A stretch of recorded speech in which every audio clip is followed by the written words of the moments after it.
Hello friends, welcome to the GS foundation. स्वागत है आप सभी छात्रों का जीएस फाउंडेशन की इस ऑनलाइन प्लेटफॉर्म पे।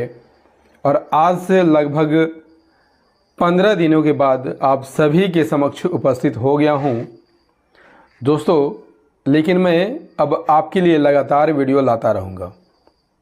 यदि आप झारखंड टेट की तैयारी कर रहे हैं तो आप मेरे चैनल को सब्सक्राइब कर लीजिएगा,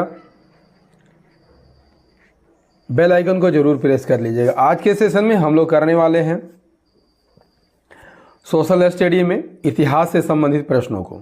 ठीक है, तो साथियों मेरा आपसे रिक्वेस्ट रहेगा कि वीडियो को एंड तक कम से कम ज़रूर देखिएगा, तभी आपको चीज़ें समझ में आएगी, है ना। तो चलिए दोस्तों, आज के सेशन की शुरुआत कर लेते हैं और देखते हैं कि इस सेशन में प्रश्न कैसे कैसे हैं। ठीक है, चलिए देखिए, पहला सवाल आपकी स्क्रीन पर जो है कहता है कि अशोक के अधिकतर अभिलेख निम्नलिखित लिपियों में से किसमें लिखे गए हैं। ऑप्शन है तमिल, ओलचिकी, देवनागरी या ब्राह्मी।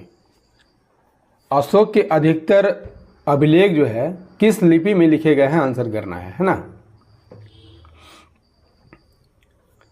किस लिपि में लिखे गए हैं, इसका सही आंसर हो जाएगा दोस्तों ये ब्राह्मी लिपि में लिखे गए हैं। ठीक है, किस लिपि में लिखे गए हैं, ब्राह्मी लिपि में लिखे गए हैं। चलिए इसका डिस्क्रिप्शन देख लेते हैं। भारत में सबसे पहले प्राचीनतम अभिलेख अशोक के अभिलेख है जिसे पढ़ा जा सका है ना दोस्तों। ऐसे ब्राह्मी, खरोष्ठी, अरमाइक, यूनानी लिपियों और प्राकृतिक भाषा में लिखा गया है। ठीक है, खरोष्ठी लिपि कैसे लिखी जाती थी दोस्तों, दाहिने से बाईं ओर लिखी जाती थी। ठीक है, दाहिने से बाईं ओर लिखी जाती थी, जबकि ब्राह्मी लिपि देवनागरी लिपि की तरह ही बाईं ओर से दाईं ओर लिखी जाती थी। यदि आपसे पूछ लिया जाए कि ब्राह्मी लिपि को सर्वप्रथम किसने पढ़ा था, जेम्स प्रिंसेप ने पढ़ा था, है ना दोस्तों। किसने पढ़ा था, 1837 में किसने पढ़ा था, तो जेम्स प्रिंसेप ने पढ़ा था। और यदि आपसे पूछ लिया जाए कि अशोक के नाम का उल्लेख किस में मिलता है, तो मास्की, गुर्जरा, उद्गोलन और नेटूर अभिलेखों से मिलता है। ठीक है, चलिए अगले सवाल की ओर बढ़ते हैं। देखिए अगला सवाल क्या है, कहता है कि शाहनामा किसके द्वारा लिखी गई है।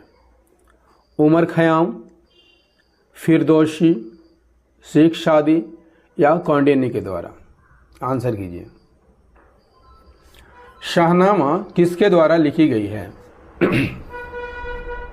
शाहनामा किसके द्वारा लिखी गई है, तो इसका सही आंसर हो जाएगा ऑप्शन बी, शाहनामा जो है फिरदौसी के द्वारा लिखी गई है ना। शाहनामा किसके द्वारा लिखी गई है दोस्तों, फिरदौसी के द्वारा लिखी गई है। फिरदौसी का पुस्तक का क्या नाम है दोस्तों, शाहनामा है। और फिरदौसी जो है महमूद गजनवी का कवि था। क्लियर, चलिए नेक्स्ट क्वेश्चन। नेक्स्ट है, अजंता का गुफा स्थित है गुजरात में, महाराष्ट्र में, मध्य प्रदेश में या राजस्थान में। अजंता का गुफा कहाँ स्थित है, तो अजंता का गुफा कहाँ पर स्थित है, तो ये महाराष्ट्र में स्थित है। ऑप्शन बी सही आंसर हो जाएगा। कहाँ पर स्थित है, महाराष्ट्र में स्थित है। Option B is the correct answer.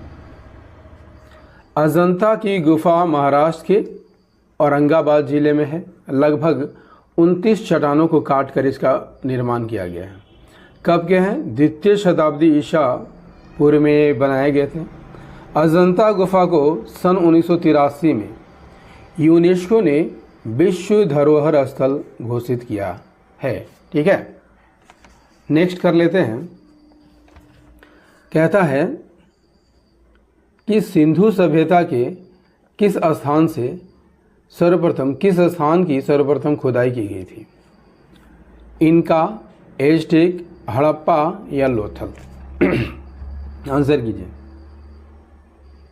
Sindhu सभ्यता की किस स्थान की सर्वप्रथम खुदाई की गई थी। सही आंसर हो जाएगा option C is the correct answer, that is Harappa की खुदाई की गई थी। किसकी खुदाई की गई थी? हड़प्पा की खुदाई की गई थी। ठीक है, कब की गई थी? 1921 में की गई थी। ठीक है, किसने की थी? तो दयाराम साहनी ने की थी। किसने की थी दोस्तों? दयाराम साहनी ने हड़प्पा सभ्यता की खोज की थी। ठीक है,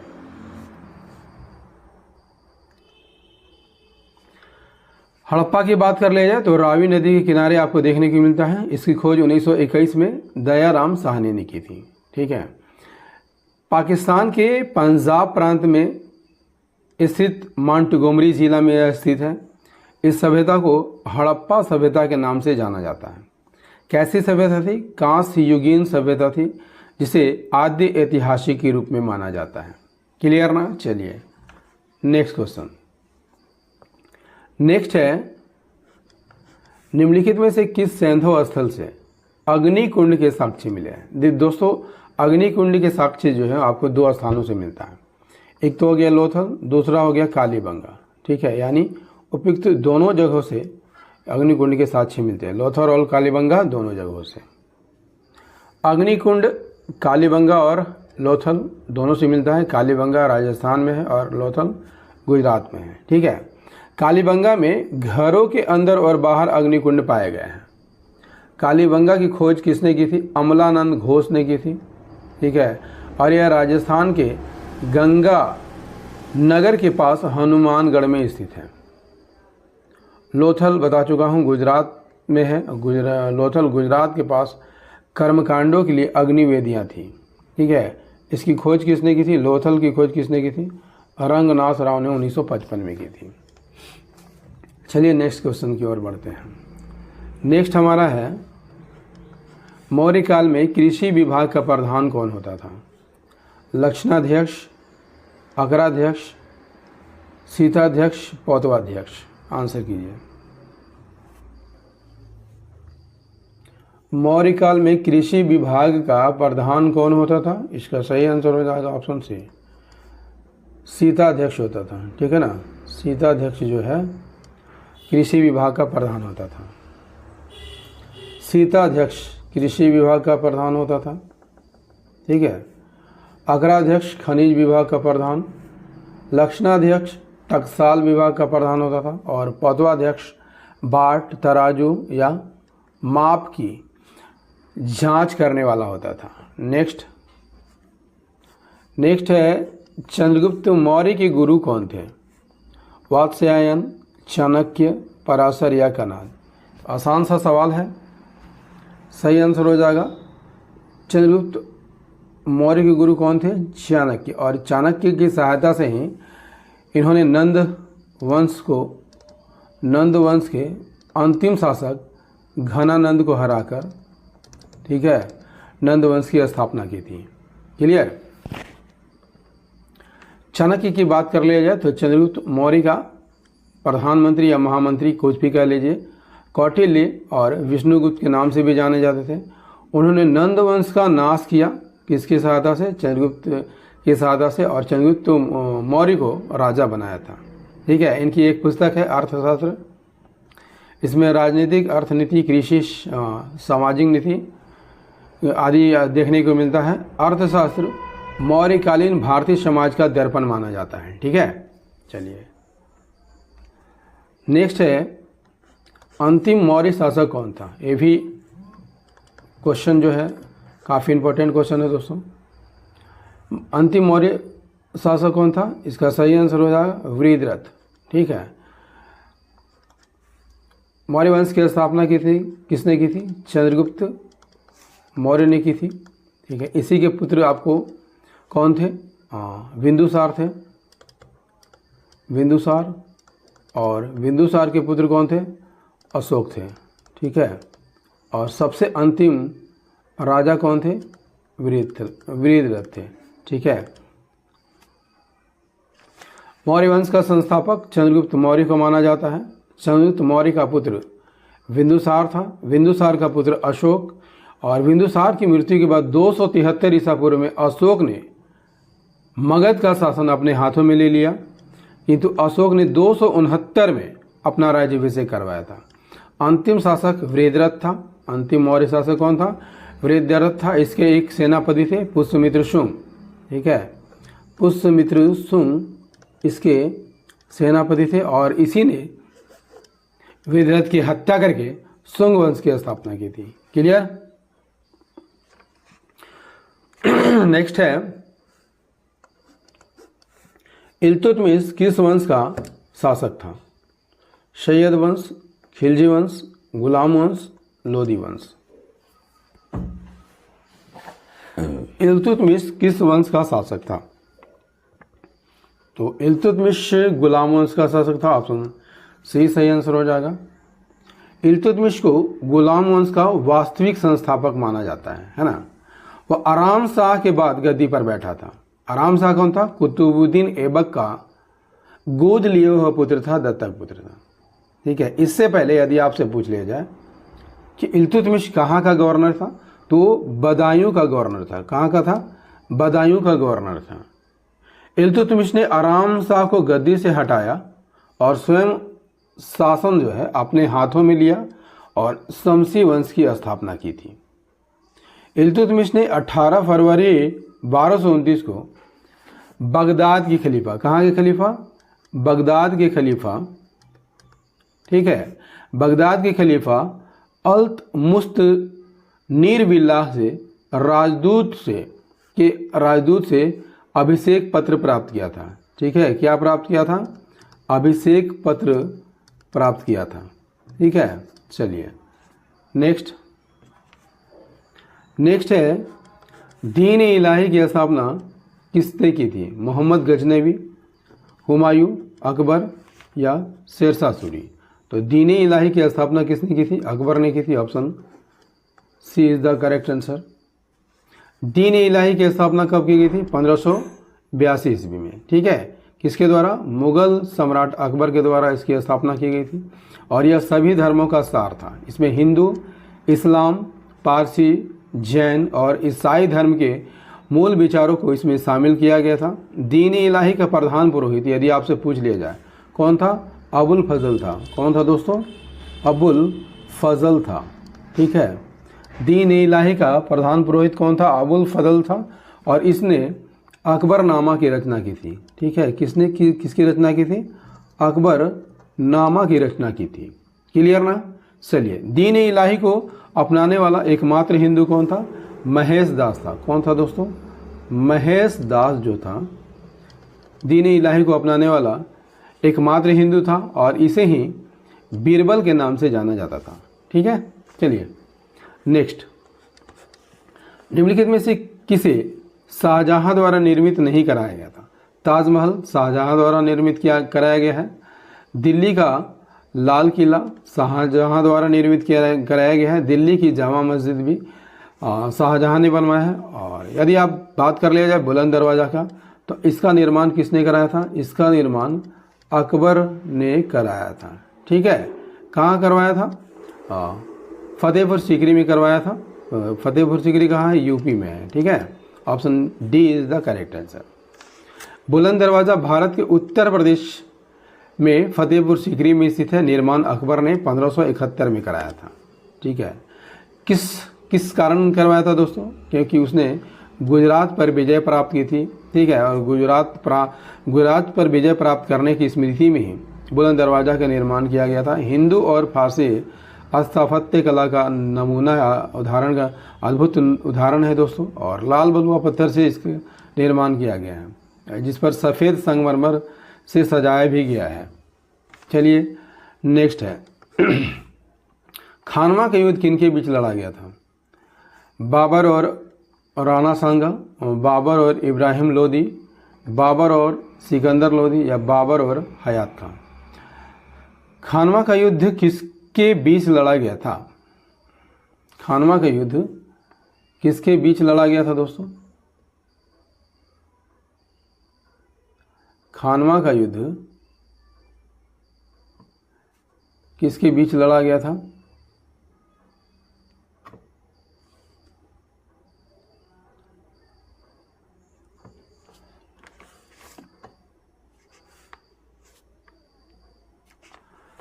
इसका सही आंसर हो जाएगा खानवा का युद्ध बाबर और राणा सांगा के बीच लड़ा गया था। ठीक है,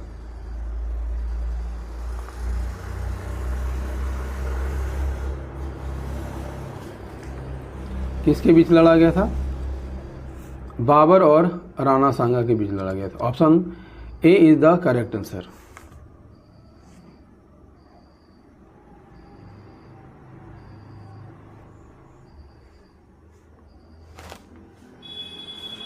खानवा का युद्ध कब लड़ा गया था? 16 मार्च 1527 को।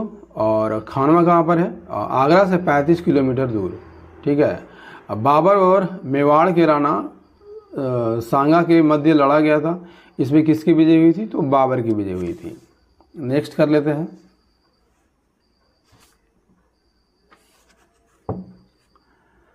अगला सवाल क्या है दोस्तों? मराठा शासक शिवाजी का जन्म हुआ था 1605 में, 1556 में, 1627 में या 1680 में? मराठा शासक शिवाजी का जन्म कब हुआ था? इसका सही आंसर हो जाएगा option C is the correct answer. That is 1627 में हुआ था। कब हुआ था? 1627 में शिवाजी का जन्म हुआ था।